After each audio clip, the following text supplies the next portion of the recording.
Why did Chime take away my SpotMe? Yo, what's up, everyone? Let's talk about something that's been bugging a lot of us Chime users, SpotMe. You know, that little lifeline that's supposed to have your back when you're running low on funds?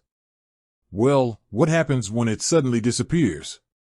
I'm talking about waking up one morning, ready to face the day, only to find out your SpotMe is gone. It's like your emergency parachute just vanished on a skydiving trip. You're left hanging, wondering what the heck happened. Now, I know what you're thinking.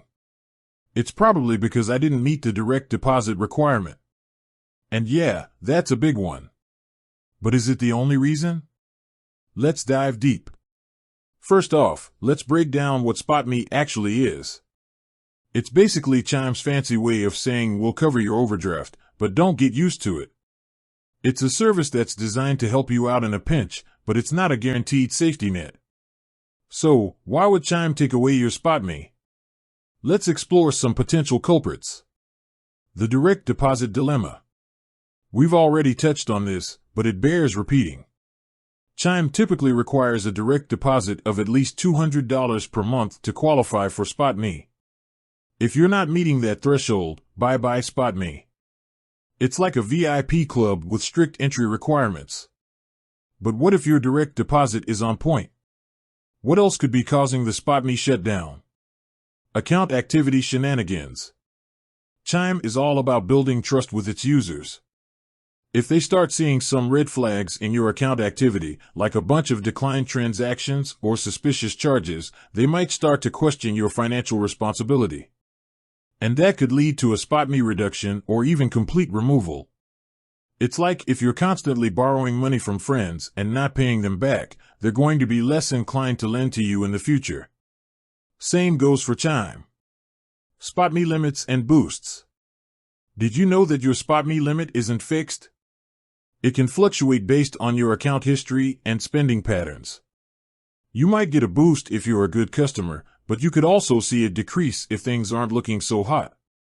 Plus, those SpotMe boosts often come with expiration dates. So, if you're relying on a boosted limit, make sure you're aware of when it's set to expire. Chime's mysterious algorithm. Let's face it, there's probably some complex algorithm behind the scenes determining your SpotMe eligibility. Chime isn't exactly transparent about how this works, which can be frustrating. It's like trying to crack a secret code. What can you do? So, you've lost your SpotMe. Now what? Well, the first step is to figure out why. Check your Chime account for any notifications or messages. If you can't find anything, reach out to Chime customer support. They might be able to shed some light on the situation. In the meantime, you can try to improve your chances of getting SpotMe back by increasing your direct deposits, maintaining a good spending history, and avoiding overdrafts whenever possible. Prevention is better than cure. The best way to avoid SpotMe heartbreak is to prevent it from happening in the first place. Make sure you're meeting the direct deposit requirements, monitor your account activity, and be mindful of your spending habits. And remember, SpotMe is a privilege, not a right. Use it wisely and responsibly. With that said, thanks for watching, and until next time.